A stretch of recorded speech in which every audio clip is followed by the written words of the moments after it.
Di sebuah sudut jalan di Tegal, berdirilah warung sederhana milik seorang pria berusia 53 tahun bernama Pak Udin. Warung itu hanya berupa bangunan semi permanen dengan dinding bambu dan atap seng. Namun aroma kuah sop kepala kambingnya selalu menggoda siapapun yang lewat. Sejak belasan tahun lalu, warung Pak Udin sudah menjadi tempat favorit orang-orang. Setiap siang, kursi kayu di warungnya selalu penuh. Bahkan sampai ada yang rela berdiri demi bisa menyantap sop hangat dengan kuah gurih yang ia racik dengan penuh keahlian. Namun, kejayaan itu mulai pudar ketika sebuah warung baru berdiri tak jauh dari sana. Warung itu milik Pak Alimin, seorang pria lebih muda yang juga membuka usaha sop kepala kambing. Awalnya, Pak Udin tak terlalu ambil pusing. Ia yakin pelanggannya sudah setia dan tak mudah berpaling. Tetapi kenyataan berkata lain. Hari demi hari, kursi di warung Pak Udin semakin banyak yang kosong. Sebaliknya, warung Pak Alimin selalu penuh sesak. Orang-orang berbondong-bondong datang, bahkan rela antre panjang hanya untuk mencicipi masakan yang katanya lebih segar, lebih enak, dan lebih murah. Dari kejauhan, Pak Udin sering memperhatikan dengan wajah masam. Ia melihat asap mengepul dari dapur Pak Alimin, aroma bumbu yang menggoda tercium sampai ke warungnya. Kenapa bisa begitu ya? Gumamnya lirih sambil menatap daging kambing yang menggantung di dapurnya. Pelanggan setianya mulai berkurang. Beberapa dari mereka terang-terangan membandingkan masakannya dengan milik Pak Alimin. Pak, sop di warung sebelah itu, kuahnya lebih ringan, tapi tetap gurih. Kepala kambingnya juga lebih empun, kata seorang pelanggan yang akhirnya jarang datang lagi. Ucapan itu menusuk hati Pak Udin. Di dalam dadanya ada perasaan panas membara. Ia merasa harga dirinya diinjak-injak. Baginya, sop kepala kambing bukan sekadar dagangan, tapi warisan resep keluarga yang ia jaga puluhan tahun. Malam-malam Pak Udin pun berubah. Ia sering duduk termenung di warungnya yang sepi, menatap kursi-kursi kosong dengan pikiran berkecamuk. Istrinya mencoba menenangkan. Sudahlah, Din, rezeki sudah ada yang ngatur. Mungkin nanti pembeli balik lagi. Tapi kata-kata itu tak mampu meredakan amarahnya. Di kepalanya, bayangan wajah Pak Alimin terus menghantui, seolah sedang menertawakannya. Tidak bisa, aku tidak akan kalah dengan dia, bisik Pak Udin sambil mengepalkan tangan. Suara malam di sekitar warung yang biasanya menenangkan kini terasa menyeramkan. Angin berhembus membawa suara aneh, seperti embikan kambing yang terdengar jauh, tapi menusuk telinga. Pak Udin semakin gelisah. Keringat dingin mengalir di pelipisnya meski udara malam terasa dingin.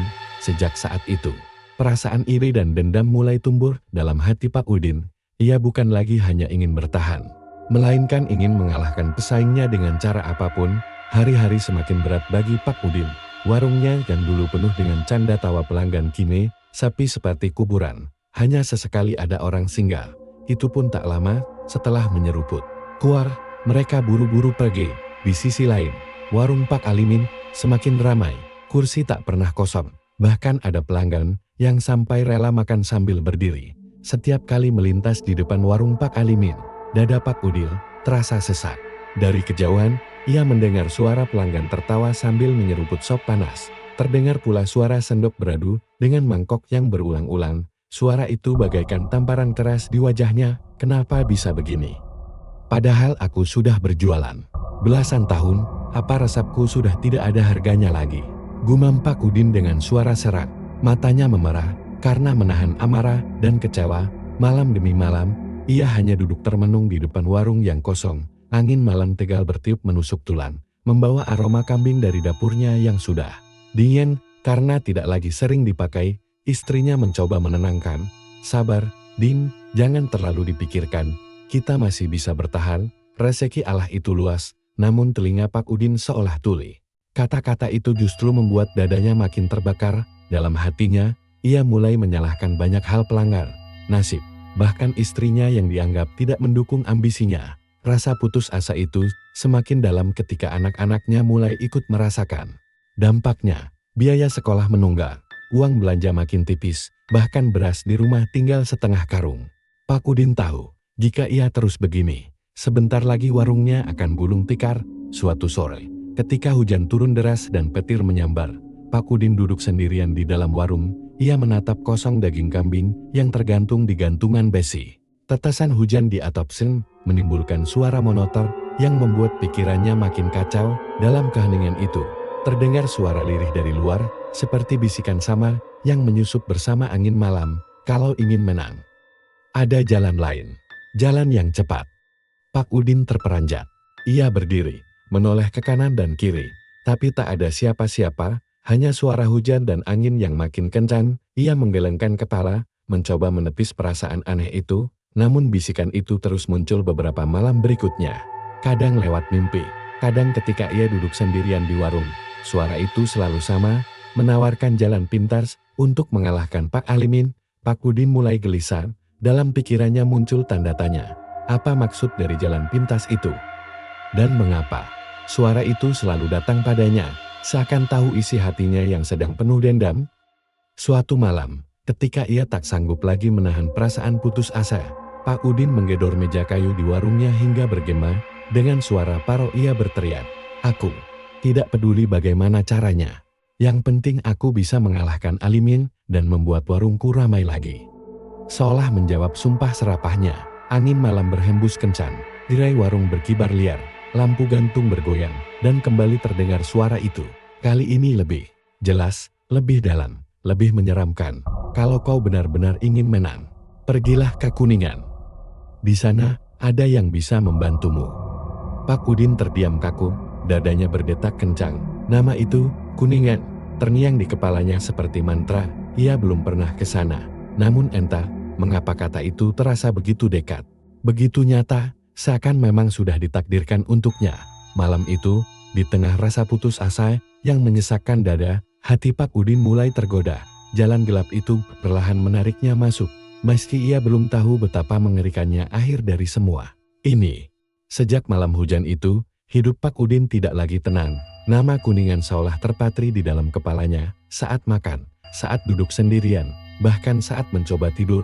Kata itu terus bergaung seperti ada suara yang berbisik di telinganya. Pergilah ke Kuningan.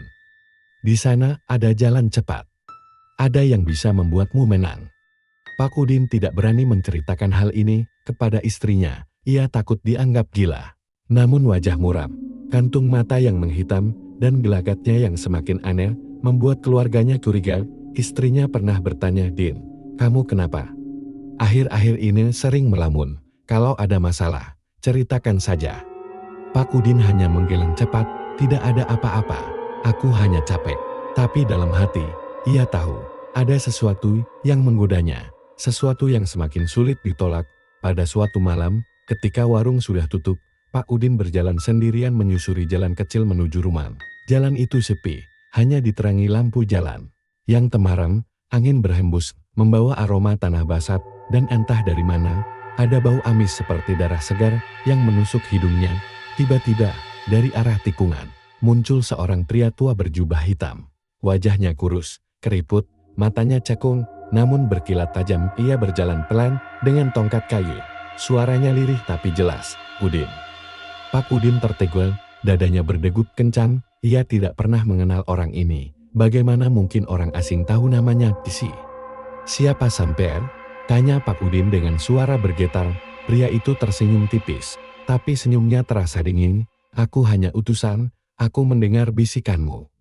Keinginanmu untuk mengalahkan pesaingmu, bukankah itu yang kau inginkan?" Pak Udin mundur selangkah, kakinya gemetar. Aku tidak tahu maksudmu." Pria itu mendekat, langkahnya menimbulkan suara menyeret di jalan beraspal yang basah.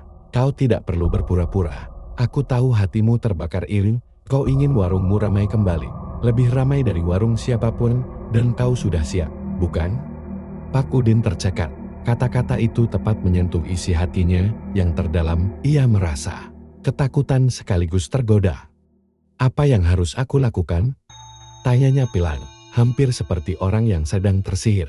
Pria tua itu menundukkan kepala, lalu berbisik, "Pergilah ke Kuningan, Jawa Barat, carilah sebuah desa di lereng hutan. Orang-orang menyebutnya Desa Lebak Jati. Di sana, ada seorang dukun tua yang bisa memberimu apa yang kau mau, tapi ingat." Ia mendekatkan wajahnya yang pucat ke arah Pak Udin, matanya menatap tajam seperti menusuk jantung. "Tidak ada kemenangan tanpa bayaran, kau harus rela memberi sesuatu yang paling berharga." Selesai berkata begitu, pria itu berbalik, Tubuhnya perlahan lenyap ditelan kegelapan jalan, seolah menguap bersama angin malam. Pak Udin terpaku. Tangannya dingin, tubuhnya gemetar. Ia ingin menganggap semua itu hanya mimpi atau halusinasi. Tapi bau amis yang menempel di hidungnya membuatnya sadar bahwa pertemuan tadi nyata. Malam-malam berikutnya, Pak Udin semakin dihantui oleh bisikan-bisikan itu. Tidurnya dipenuhi mimpi aneh. Ia melihat kambing berkepala manusia yang menatapnya sambil tersenyum menyeramkan. Terdengar suara mendesak agar ia cepat pergi ke Kuningan di siang hari. Pikirannya tak bisa fokus. Dia duduk di warung yang sepi, menatap kosong ke jalan. Sementara di telinganya seperti ada suara yang berulang kali berkata, "Kalau ingin menang, pergilah sekarang, sebelum semuanya terlambat." Pak Udin mencoba melawan. Ia berusaha menenangkan diri dengan membaca doa-doa. Tapi semakin ia melawan, semakin kuat bisikan itu menggema. Akhirnya, pada suatu malam, ketika istrinya sudah tertidur dan rumah sepi, Pak Udin duduk sendirian di depan warung. Ia menggenggam rokok yang sudah hampir habis, matanya kosong, wajahnya pucat. Dengan suara lirih, ia berkata pada dirinya sendiri, "Baiklah, aku akan ke Kuningan. Apapun yang terjadi, aku tidak akan kalah dari Alimin." Saat itu juga, angin bertiup kencang. Tirai warung berkibar liar, dan terdengar suara tawa lirih yang bergema dari kejauhan, seperti ada sesuatu yang puas dengan keputusannya. Bintang pagi itu, udara tegal masih lembab sisa hujan semalam. Pak Udin berkemas dengan wajah muram, namun penuh tekad. Ia tidak memberitahu istrinya tujuan sebenarnya kepada keluarga. Ia hanya beralasan akan pergi keluar kota mencari pemasok kambing yang lebih murah. Istrinya mengangguk, meski dalam hati merasa ada yang aneh. "Jangan lama-lama ya, Din, pulanglah cepat," pesan istrinya sambil menyerahkan bekal nasi bungkus. Pak Udin hanya mengangguk singkat. Matanya kosong, pikirannya sudah tertuju pada satu nama, Kuningan. Pak Udin menumpang bus malam. Dari jendela, ia melihat jalan yang panjang, gelap, dan sepi. Lampu jalan jarang terlihat. Hanya bayangan pepohonan yang bergoyang di tiup angin. Suara mesin bus monoton, tapi justru membuat pikirannya semakin kalut. Sesekali ia memejamkan mata, namun di balik kelopak mata, muncul bayangan aneh. Seekor kambing hitam dengan mata merah menyala menatapnya tajam. Ia tersentak, keringat dingin membasahi lehernya. Ketika bus berhenti di sebuah terminal kecil untuk istirahat, Pak Udin turun sebentar. Ia membeli kopi, mencoba menenangkan diri, namun tiba-tiba, dari kejauhan, ia mendengar suara embikan kambing bercampur dengan tawa lirih manusia. Pak Udin menoleh cepat. Tidak ada siapa-siapa, hanya deretan warung remang dan beberapa penumpang lain yang sibuk merokok. Tapi suara itu masih terngiang, seakan berasal dari dalam kepalanya. Setelah perjalanan panjang, bus akhirnya berhenti di sebuah terminal tua di Kuningan. Udara di sana terasa lebih dingin dan lembab. Awan tebal menutupi matahari, membuat suasana semakin muram. Pak Udin bingung harus kemana. Namun, seperti ada kekuatan yang menuntun langkah kakinya. Bergerak sendiri, ia berjalan menyusuri jalan desa yang makin lama makin sepi, hingga akhirnya bertemu seorang lelaki tua berkulit legam yang sedang duduk di warung kopi. "Pak, maaf, saya mencari desa." "Apa namanya?" "Lebak Jati," tanya Pak Udin ragu. Lelaki tua itu menatapnya dengan mata curiga, lalu tersenyum tipis. Jadi kau yang mencarinya. Jalan saja lurus ke arah hutan. Kalau kau memang ditakdirkan sampai sana, kau akan menemukan jalannya sendiri." Jawaban itu membuat bulu kuduk Pak Udin meremang. Bagaimana orang asing itu bisa tahu tujuan sebenarnya tanpa ia jelaskan? Pak Udin menuruti arahan itu. Ia berjalan melewati persawahan yang sunyi, hingga akhirnya tiba di sebuah jalan setapak menuju hutan. Pohon-pohon besar menjulang tinggi, daunnya bergoyang tertiup angin, menimbulkan suara gesekan menyerupai bisikan. Semakin dalam ia melangkah, semakin aneh suasananya. Burung-burung tidak berkicau, jangkrik tidak bersuara, yang terdengar hanya detak jantungnya sendiri. Bau tanah basah bercampur dengan aroma amis seperti darah segar, semakin menusuk hidung. Tiba-tiba, ia melihat sesuatu di tengah jalan. Seekor kambing hitam dengan mata merah menyala berdiri menatapnya. Nafas hewan itu berat, embikannya terdengar serak dan menyeramkan. Pak Udin melangkah mundur, tubuhnya gemetar, namun kambing itu tidak bergerak, hanya terus menatapnya dengan sorot mata yang menusuk. Setelah beberapa detik yang terasa begitu lama, kambing itu berbalik dan berjalan perlahan ke arah dalam hutan. Seakan tersihir, Pak Udin mengikuti tanpa sadar. Langkahnya membawa Ian ke sebuah desa terpencil di tengah hutan.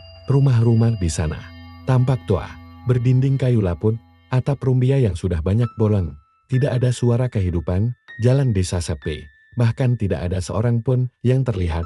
Namun dari salah satu rumah, terlihat cahaya temaram lampu minyak. Pintu rumah itu terbuka sedikit, dan suara parau terdengar dari dalam. "Masuklah, Udin. Aku sudah menunggumu." Pak Udin terperanjat. Suara itu mengenal namanya. Tanpa ia sadari, kakinya melangkah masuk. Begitu pintu terbuka lebar, aroma dupa bercampur amis darah langsung menyeruak di dalam. Seorang dukun tua duduk bersila. Tubuhnya kurus, rambutnya panjang beruban, matanya tajam berkilat seperti mata hewan buas. "Selamat datang," ucap dukun itu dengan senyum mengerikan. "Aku tahu tujuanmu. Kau ingin warungmu kembali berjaya, bukan?" Pak Udin menelan ludah. Tubuhnya kaku. Saat itu, ia sadar ia sudah berada di jalur gelap yang tak bisa lagi diputar balik. Di dalam rumah kayu tua itu, udara begitu pengap. Asap dupa mengepul memenuhi ruangan, bercampur dengan aroma amis darah kambing yang menusuk hidung. Cahaya lampu minyak berkelip-kelip, menimbulkan bayangan aneh di dinding, seolah wajah-wajah menyeramkan tengah menatap Pak Udin. Dukun tua yang duduk bersila itu menatapnya tajam, matanya kecil, tapi berkilat seakan bisa menembus isi hati Udin. Katanya pelan tapi tegas, "Kau datang ke sini bukan karena tersesat. Kau datang karena dipanggil. Kau ingin menang dari pesaingmu, bukan?" Pak Udin menelan ludah, bibirnya kering, tangannya gemetar, namun ia mengangguk. "Iya. Saya ingin warung saya ramai lagi. Saya tidak mau kalah dari Pak Alimin." Dukun itu tersenyum tipis, memperlihatkan giginya yang kuning dan jarang-jarang. "Semua bisa kau dapatkan, tapi ingat, ada harga yang harus dibayar." Pak Udin terdiam. Dadanya berdegup kencang. Dukun itu berdiri perlahan, lalu berjalan ke sudut ruangan. Ia mengambil sebuah mangkuk tanah liat berisi darah segar. Dari dalam karung hitam, ia mengeluarkan kepala kambing yang masih basah. Matanya terbuka seakan menatap. Aroma busuk bercampur amis langsung membuat Pak Udin hampir muntah. "Lihat ini," kata dukun itu sambil mengangkat kepala kambing. "Mulai sekarang, setiap kepala kambing yang kau masak akan menjadi penghubung. Roh halus akan masuk ke dalamnya, membuat sopmu terasa lebih nikmat daripada sop manapun di dunia ini. Orang yang mencicipinya akan ketagihan. Mereka akan datang tanpa henti." Pak Udin mendengarkan dengan wajah pucat. "Tapi," lanjut sang dukun, "roh ini tidak bekerja gratis. Setiap bulan, ia harus diberi tumbal nyawa manusia. Kalau kau tidak menyerahkan orang lain, keluargamulah yang akan jadi korban." Suasana hening sejenak. Hanya suara api dupa yang berderak. Pak Udin tercekat. "Tumbal manusia." Dukun itu tertawa pelan. Suara tawanya serak dan mengerikan. "Itu harga dari kekayaan instan. Udin, kau rela, atau kau pulang dengan tangan kosong?" Keringat dingin membasahi tubuh Pak Udin. Dalam pikirannya, wajah istrinya dan kedua anaknya berkelebat. Namun bayangan warung Pak Alimin yang penuh pembeli jauh lebih kuat menghantui. Akhirnya, dengan suara bergetar ia berkata, "Saya rela." Dukun itu tersenyum puas. Ia menyalakan lilin merah dan mulai melantunkan mantra dengan bahasa yang tak dipahami Pak Udin. Suaranya berat, bergema, kadang seperti suara manusia, kadang seperti suara hewan. Tiba-tiba, suasana ruangan berubah. Angin berhembus kencang dari arah yang entah dari mana. Lampu minyak bergoyang liar. Bayangan-bayangan di dinding bergerak seperti makhluk hidup. Kepala kambing di dalam mangkuk tiba-tiba mengeluarkan suara embikan serak. Matanya yang mati mendadak berputar, menatap Pak Udin. Pak Udin mundur, wajahnya pucat pasi. "Apa itu?" Dukun itu mendesis, "Jangan takut, dia sudah datang. Roh pesugihan sudah masuk ke sini." Suara embikan itu berubah menjadi tawa lirih, seperti suara manusia yang setengah menangis. Bau busuk semakin kuat, membuat Pak Udin hampir pingsan. Dukun itu menusuk jarinya dengan pisau kecil, lalu meneteskan darahnya ke mangkuk berisi kepala kambing. Ia lalu menyerahkan pisau itu ke Pak Udin. "Sekarang giliranmu, teteskan darahmu ke sini, sebagai tanda ikatan. Mulai saat ini, hidupmu terikat dengan roh pesugihan." Tangan Pak Udin gemetar saat memegang pisau. Dengan ragu, ia menusukkan ke jarinya. Darah merah menetes ke kepala kambing itu. Seketika, suara tawa bergema keras di dalam ruangan. Lilin merah berkedip, lalu padam sendiri, menyisakan kegelapan pekat.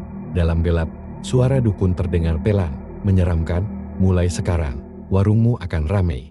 Tapi ingat, roh itu lapar. Jangan sampai kau lupa memberi makan.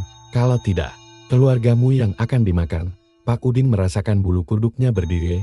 Ia tahu dirinya sudah masuk ke jalan gelap yang tak bisa lagi ia tinggalkan. Beberapa saat kemudian, asap dupa mereda. Cahaya lampu kembali menyala. Kepala kambing itu sudah tidak bergerak. Tapi sorot matanya masih menakutkan, seakan mengawasi Pak Udin. Dukun itu menepuk pundaknya. Pulanglah, Udil. Masak sopmu, seperti biasa, kau akan lihat hasilnya sendiri. Pak Udin keluar dari rumah itu dengan langkah goyah. Malam di desa Lebak Jati begitu sunyi. Hanya suara angin hutan yang berdesir. Namun di telinganya masih terdengar samar-samar suara tawa menyeramkan yang terus mengikuti. Di dalam hatinya, ia tahu hidupnya tak akan pernah sama lagi. Sepulang dari Kuningan, wajah Pak Udin tampak berbeda. Matanya sayu namun berkilat aneh. Langkahnya lebih cepat, seakan ada tenaga baru yang membakar semangatnya. Istrinya sempat heran melihat perubahan itu, tapi ia tidak berani bertanya banyak. Hari pertama membuka warung setelah kembali, sesuatu yang janggal terjadi. Dari pagi buta, sudah ada orang yang mengetuk-ngetuk pintu warungnya. Pat, sudah buka belum? Saya ngidam banget pengen sop kepala kambingmu, kata seorang lelaki yang biasanya jarang mampir. Pak Udin terkejut, tapi ia segera menyiapkan dagangan. Anehnya, saat kuah sop mendidih dan kepala kambing dimasukkan, aroma masakan itu begitu tajam, harum, namun ada sedikit bau amis yang aneh. Pelanggan yang pertama kali mencicipinya langsung mengangguk-angguk puas. Won, ini rasanya beda, Pak Udin, kuahnya gurih banget, bikin hangat sampai ke tulang. Tak lama, satu demi satu orang datang, mereka makan dengan lahap. Ada yang sampai menambah porsi 2 kali, bahkan 3 kali dalam sehari. Warung Pak Udin yang biasanya hanya dapat 5 atau 6 pelanggan, kini penuh sesak. Semakin hari, semakin banyak orang yang berdatangan. Bahkan pembeli dari luar kota ikut datang karena mendengar kabar bahwa sop kepala kambing Pak Udin luar biasa enaknya. Namun di balik keramaian itu, hal-hal aneh mulai muncul. Suatu sore, seorang pelanggan perempuan berteriak saat menemukan sesuatu di dalam mangkuknya. Ya Allah, ini apa? Semua orang menoleh. Dari kuah sopnya, terlihat sepotong kecil gigi manusia tercampur dengan daging kambing. Warung seketika gaduh. Pak Udin pucat. Jantungnya serasa berhenti. Namun entah mengapa, pelanggan yang awalnya ketakutan itu tiba-tiba kembali menyuap sopnya. Mungkin cuma tulang retak, rasanya terlalu enak untuk dibuang, katanya sambil tertawa aneh. Pelanggan lain pun ikut mengangguk, seolah gigi itu bukan masalah besar. Semua kembali makan dengan lahap, seakan tidak sadar ada kejanggalan. Yang sangat mengerikan, Pak Udin hanya bisa menunduk. Tangannya gemetar saat mengaduk kuah. Dalam hatinya, ia tahu ini ulah roh pesugihan yang kini bersemayam di warungnya. Malam harinya, ketika warung sudah tutup, Pak Udin tidak bisa tidur. Ia bermimpi berada di dapurnya. Panci besar di tungku mendidih, dan ketika ia membuka tutupnya, bukan kepala kambing yang ada di dalamnya, melainkan kepala manusia dengan mata melotot dan lidah menjulur. Kepala itu menatapnya sambil tertawa. Terima kasih, Udin. Dagingmu enak sekali. Nanti giliran siapa lagi? Pak Udin terbangun dengan keringat dingin. Ia terengah-engah, mencoba meyakinkan dirinya bahwa itu hanya mimpi. Tapi aroma amis yang tercium dari dapurnya membuat bulu kuduknya berdiri. Kesuksesan mendadak Pak Udin membuat Pak Alimin heran. Warungnya yang dulu ramai, kini justru mulai sepi. Banyak pelanggan setianya beralih ke warung Pak Udin. Tidak masuk akal, gumam Pak Alimin suatu malam. Warung itu dulu hampir tutup, kok bisa mendadak seramai ini? Pak Alimin mulai curiga ada yang tidak beres. Beberapa warga sekitar pun berbisik-bisik, membicarakan perubahan aneh pada warung Pak Udin.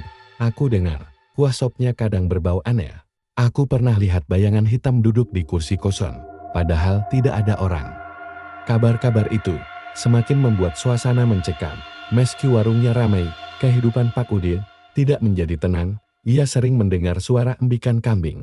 Di malam hari dari arah dapur, meski tidak ada kambing di sana, istrinya beberapa kali melihat sosok hitam besar berdiri di pojok warung, menatap dengan mata marah menyala. Din, aku takut, warung ini tidak normal, tutup saja, kita cari usaha lain, kata istrinya dengan wajah pucat. Pak Udin menggeleng keras, tidak. Aku sudah terlanjur jauh, kalau aku berhenti sekarang, justru kita semua akan hancur. Aku harus teruskan. Matanya merah, wajahnya keras. Ia tidak sadar bahwa dirinya sudah tidak lagi sama seperti dulu. Warung Pak Udin kini menjadi pembicaraan satu kota. Orang-orang berbondong datang seolah tersihir. Namun di balik aroma sop yang menggoda, ada bayangan gelap yang terus menuntut. Darah dan tumbal, Pak Udin mulai merasakan bahwa waktunya semakin dekat. Tumbal pertama pasti akan segera ditagih. Warung Pak Udin semakin hari semakin ramai. Uang mengalir deras, pembeli tak pernah sepi. Bahkan ada yang sengaja datang dari luar kota hanya untuk merasakan sop kepala kambingnya. Dari luar, semuanya tampak sempurna. Namun di dalam rumah, suasana jauh dari kata tenang. Anak bungsu Pak Udin, Raka yang baru berusia 10 tahun, tiba-tiba jatuh sakit.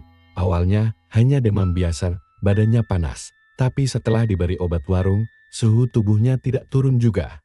Justru setiap hari kondisinya makin parah. Tubuh Raka mulai kurus, matanya cekun, kulitnya pucat. Anehnya, aroma tubuhnya berubah. Ada bau aneh yang menyengat, seperti daging rebus yang sudah lama basi. Pak Udin dan istrinya panik. Mereka membawa Raka ke puskesmas. Dokter memeriksa dengan seksama, tapi hasilnya mengejutkan. Tidak ada penyakit apapun, jantung normal, paru-paru normal. Tapi kenapa anak ini semakin melemah? Saya juga tidak tahu, kata dokter dengan wajah bingung. Istri Pak Udin menangis, tolong dok, anak saya jangan sampai mati. Namun kondisi Raka terus memburuk.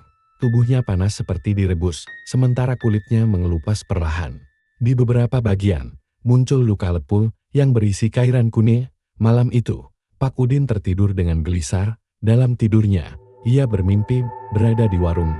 Panci besar di atas tungku mendidih, mengeluarkan aroma sop. Ia berjalan mendekat, lalu membuka tutupnya. Air, kuah mendidih, dan di dalamnya bukan kepala kambing, melainkan kepala anaknya sendiri, Raka, yang mendidih dengan mata melotot. Mulut Raka bergerak, mengeluarkan suara lirih, "Ayah, tolong aku." Pak Udin terbangun dengan teriakan. Tubuhnya basah oleh keringat dingin. Jantungnya berdetak kencang. Ia menoleh ke samping, melihat Raka terbaring lemah, dengan napas tersengal-sengal. Keesokan harinya, dukun dari Kuningan tiba-tiba datang tanpa dipanggil. Entah bagaimana caranya, ia bisa menemukan rumah Pak Udin. Lelaki tua itu duduk di kursi warung dengan senyum tipis, menatap Raka yang terbaring di dalam rumah. "Pesugihanmu sudah berjalan, Udin, warungmu ramai, bukan?" katanya dengan suara serak. Pak Udin mengangguk lemah, wajahnya penuh rasa bersalah. "Tapi, anak saya sakit, kenapa harus dia?" Dukun itu tertawa pendek, "Kau lupa, setiap bulan harus ada tumbal. Kalau kau tidak rela menyerahkan orang lain, roh itu akan mengambil yang paling dekat denganmu. Anakmu hanya awal. Kalau kau ingin dia selamat, cepatlah berikan pengganti." Pak Udin terdiam, tubuhnya gemetar. Bagaimana mungkin ia menyerahkan nyawa orang lain? Tapi jika ia tidak melakukannya, anaknya sendiri yang akan jadi korban. Sayangnya, waktu tidak bisa ditunda. Malam itu, jeritan Raka menggema di dalam rumah. Tubuh kecilnya menggeliat di kasur, kulitnya melepuh, matanya melotot, dan dari mulutnya keluar cairan hitam pekat. "Wah!" teriaknya sebelum akhirnya tubuhnya terdiam kaku. Istri Pak Udin merong histeris, memeluk tubuh anaknya yang sudah tak bernyawa. Bau amis darah bercampur dengan aroma daging rebus memenuhi kamar Pak Udin. Hanya bisa terduduk di lantai, wajahnya pucat seperti mayat. Ia sadar, inilah tumbal pertama dari perjanjian terkutuknya. Keesokan paginya, berita kematian Raka cepat menyebar. Tetangga berdatangan melayat, tapi anehnya, tidak ada yang mencurigai apa-apa. Semua mengira itu hanya sakit biasa. Sementara itu, warung Pak Udin justru semakin ramai. Pelanggan datang lebih banyak dari sebelumnya. Mereka makan dengan lahap. Bahkan ada yang berkata, entah kenapa, rasanya lebih nikmat daripada kemarin. Pak Udin hanya bisa menunduk, air matanya jatuh ke lantai. Ia tahu, setiap sendok kuah sop yang dinikmati pelanggan telah dibayar dengan nyawa anaknya sendiri. Malam harinya, Pak Udin duduk sendirian di warung yang sudah sepi. Dari arah dapur, ia mendengar suara tawa lirih bercampur dengan suara embikan. "Kambing satu sudah lunas. Bersiaplah untuk yang berikutnya." Pak Udin menutup wajah dengan kedua tangannya. Ia sadar, ini baru permulaan. tumbal berikutnya pasti akan segera ditagih. Sejak kematian Raka, suasana di rumah Pak Udin berubah mencekam, istrinya masih menangis setiap malam. Sedangkan Pak Udin sering duduk termenung di depan warung, tatapannya kosong, seolah menyesali semua keputusan yang ia ambil. Namun, meskipun anaknya sudah tiada, warungnya tak pernah sepi, justru semakin ramai. Orang-orang terus datang, seakan aroma sop kepala kambingnya mampu memikat siapapun yang lewat. Pak Udin tahu, itu bukan karena keahliannya memasak, melainkan karena kuasa pesugihan. Malam pertama setelah Raka tiada malam itu, setelah semua pelanggan pulang, Pak Udin menutup warung. Ia berniat masuk ke rumah, tapi langkahnya terhenti. Dari arah dapur terdengar suara panci besar yang bergoyang sendiri, seperti ada yang sedang mengaduk kuah, trot-trot gluk-gluk. Jantungnya berdetak kencang, ia mendekat perlahan, lalu membuka pintu dapur. Di sana, panci besar mendidih tanpa api. Air kuah bergelembung, dan di dalamnya terlihat potongan kepala kambing. Tapi anehnya, di sela-sela kuah mendidih, Pak Udin melihat sesuatu yang membuat darahnya membeku. Bukan kepala kambing, melainkan kepala Raka. Mata anaknya itu melotot, mulutnya bergerak seolah hendak berbicara, "Ayah, aku sakit. Aku panas sekali." Pak Udin mundur terbata-bata, "Astagfirullah. Astagfirullah." Tiba-tiba panci itu meledak, air panas tumpah ke lantai, dan terdengar suara tawa makhluk gaib menggema di seluruh ruangan. Keesokan harinya, giliran istri Pak Udin yang mengalami teror. Saat tengah malam, ia terbangun untuk ke kamar mandi. Di lorong rumah, ia melihat sosok kecil berlari masuk ke kamar Raka. Panggilnya spontan, ia berlari mengikuti, lalu membuka pintu kamar Raka yang sudah kosong. Dan di sana, di atas kasur, ia melihat tubuh Raka duduk tegak dengan mata putih melotot. Dari mulutnya keluar suara berat yang bukan milik anak kecil, "Tumbal sudah diambil, kau akan jadi berikutnya." Istri Pak Udin menjerit ketakutan, tubuhnya jatuh tersungkur, wajahnya pucat pasi. Sejak malam itu, ia mulai sering ketakutan tanpa alasan, seolah ada yang mengikutinya kemanapun ia pergi. Pelanggan yang menjadi korban teror bukan hanya terjadi di rumah. Suatu hari, seorang pelanggan tetap yang sering makan di warung Pak Udin, tiba-tiba jatuh sakit. Setelah makan, tubuhnya panas, matanya merah, dan ia berteriak-teriak menyebut nama Pak Udin. "Aku lihat anakmu mendidih di dalam panci, aku lihat daging manusia direbus jadi sop." Orang-orang di warung terkejut, sebagian ketakutan, sebagian lagi mengira pria itu kerasukan. Namun beberapa hari kemudian, pelanggan tersebut ditemukan meninggal di rumahnya dengan kondisi tubuh hangus, seolah terbakar dari dalam. Desas-desus mulai menyebar, "Warung Pak Udi, ada apa-apanya? Kenapa tiap makan di sana rasanya aneh, nikmat, tapi bikin merinding?" Pak Udin semakin tertekan. Suatu malam, dukun pesugihan itu kembali datang. Wajahnya terlihat lebih menyeramkan, matanya merah menyala. Ia duduk di kursi warung sambil menatap Pak Udin tajam. "Budi, roh penunggu sudah mengambil satu. Tapi itu belum cukup, kau harus segera memberi tumbal berikutnya. Kalau tidak, keluargamu akan habis." Satu persatu Pak Udin gemetar. "Jangan keluarga saya. Ambil saja orang lain." Dukun itu tersenyum licik. "Kau yang harus memilih. Kalau kau tidak segera menyerahkan, roh itu akan mengambil siapa saja yang ia mau, bahkan istrimu." Pak Udin terdiam. Di satu sisi, ia ingin menyelamatkan keluarganya, tapi di sisi lain, ia sadar dosa yang ditanggung sudah terlalu besar.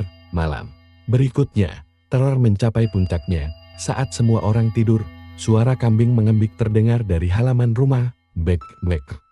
Istri Pak Udin membuka jendela, yang ia lihat membuatnya hampir pingsan. Puluhan kambing hitam berdiri di halaman rumah, matanya merah menyala, mulutnya berlumuran darah. Dari tengah kawanan kambing itu, muncul sosok besar menyerupai kambing raksasa dengan kepala manusia, wajahnya mengerikan, lidahnya panjang, dan dari tanduknya menetes darah segar. Sosok itu menatap lurus ke arah rumah Pak Udin. "Tumbal berikutnya harus segera diserahkan." Istri Pak Udin berteriak histeris, sementara Pak Udin hanya bisa berlutut di lantai. Tubuhnya gemetar hebat, ia sadar, semua ini sudah di luar kendalinya. Malam itu, teror semakin kuat, bau anyir darah memenuhi rumah. Suara tangisan Raka terdengar dari setiap sudut ruangan, dan bayangan hitam berkelebat di dinding. Pak Udin sadar, ia sudah masuk terlalu jauh. Namun belum terlambat, bagi makhluk pesugihan untuk menagih janji berikutnya. Ia tahu tumbal berikutnya sudah semakin dekat. Malam itu, rumah Pak Udin benar-benar berubah seperti neraka. Bau amis darah bercampur dengan bau daging busuk memenuhi setiap ruangan. Suara tangisan Raka terus terdengar dari kamar kosongnya, kadang diikuti dengan suara ketawa makhluk aneh yang membuat bulu kuduk berdiri. Pak Udin duduk di ruang tamu, wajahnya pucat pasi, keringat dingin membasahi seluruh tubuhnya. Istrinya menangis tanpa henti di sudut ruangan. Udin, kita sudah salah besar. Aku gak sanggup lagi, ucap istrinya dengan suara parau. Pak Udin menutup wajah dengan kedua tangannya. Ia menyesal, tapi penyesalan itu sudah terlambat. Tiba-tiba, lampu rumah padam, gelap gulita menyelimuti. Dari arah dapur terdengar suara panci beradu, disusul bau kuah sop yang mendidih. Pak Udin berjalan pelan ke arah dapur dengan langkah gemetar. Saat pintu terbuka, matanya langsung membelalak lebar. Di atas kompor, sebuah panci besar mendidih dengan sendirinya. Namun, yang direbus bukan kepala kambing, melainkan kepala istrinya. Wajahnya masih utuh, matanya terbuka, mulutnya bergerak-gerak. Udin, tolong aku. Panas sekali. Istrinya yang masih duduk di ruang tamu tiba-tiba menjerit kesakitan. Tubuhnya seperti terbakar, kulitnya melepul. Darah mengalir dari setiap pori-porinya. Dalam hitungan menit, tubuhnya jatuh terkapar tanpa nyawa. Pak Udin berteriak histeris. Jangan bawa istriku. Tapi suara tawa makhluk gaib menggema di seluruh rumah. Keesokan paginya, Pak Udin tetap membuka warung, meski wajahnya kacau dan matanya bengkak. Anehnya, pembeli tetap datang berbondong-bondong, seolah tidak peduli kabar aneh tentang keluarganya. Saat seorang pembeli menyendok sop kepala kambing, ia tiba-tiba memuntahkan kuahnya kembali ke mangkok. Wajahnya pucat, matanya melotot. Astaga, ini bukan daging kambing. Ini daging manusia. Seketika warung geger, orang-orang yang sudah makan berlari keluar sambil muntah. Beberapa bahkan pingsan. Ada yang mengaku melihat jari manusia di dalam mangkuknya. Ada pula yang melihat gigi putih terselip di antara potongan daging. Nama Pak Udin semakin hancur. Warung yang dulu ramai, kini dianggap warung setan. Malam berikutnya, Pak Udin benar-benar kehilangan kewarasan. Ia duduk di dapur, menatap panci kosong, tertawa sendiri sambil berbisik, semua ini demi warung. Semua demi aku kaya. Tiba-tiba, pintu rumah terbuka sendiri, angin kencang berhembus, membawa suara kambing mengembing. Dari kegelapan, muncul makhluk yang selama ini menagih tumbal. Sosok itu menyerupai kambing raksasa dengan kepala manusia. Tanduk panjang berlumuran darah, dan tubuhnya dipenuhi belatung. Ia mendekat perlahan, suaranya berat dan menggelegar. Udin, tumbal sudah 2, janjimu 3, kau harus menepati. Atau kau sendiri yang akan kuambil. Pak Udin berteriak ketakutan, mencoba kabur keluar rumah. Tapi begitu kakinya melangkah keluar, halaman rumah dipenuhi puluhan sosok kambing hitam dengan mata merah menyala. Mereka mengelilinginya, menutup semua jalan keluar. Pak Udin berlari ke warung, berharap bisa sembunyi. Namun begitu sampai di dalam, ia melihat sesuatu yang membuat jantungnya hampir berhenti. Di meja warung, terhidang panci besar berisi sop kepala kambing. Tapi di dalamnya, bukan hanya kepala kambing, melainkan kepalanya sendiri. Kepala itu menatapnya dengan mata melotot, mulutnya berbisik, waktumu sudah habis. Tiba-tiba tubuh Pak Udin terasa berat, tangannya kaku, kulitnya panas, dan dari pori-porinya keluar darah mendidih. Ia menjerit kesakitan sambil meraih dadanya. Dalam hitungan detik, tubuhnya rebah ke lantai, dagingnya melaput, kulitnya mengelupas, dan tubuhnya hancur seperti direbus hidup-hidup. Darah bercampur dengan kuah sop yang mendidih di panci warung. Itu dipenuhi suara tawa mengerikan makhluk gaib yang menagih janji. Keesokan harinya, warga sekitar menemukan warung Pak Udin kosong. Tidak ada tanda-tanda penghuni, namun di meja dapur, mereka melihat sebuah panci besar berisi kuah merah kehitaman. Di dalamnya, terapung kepala Pak Udin dengan mata terbuka, menatap tajam seakan masih hidup. Sejak hari itu, warung tersebut terbengkalai. Tak ada yang berani mendekat.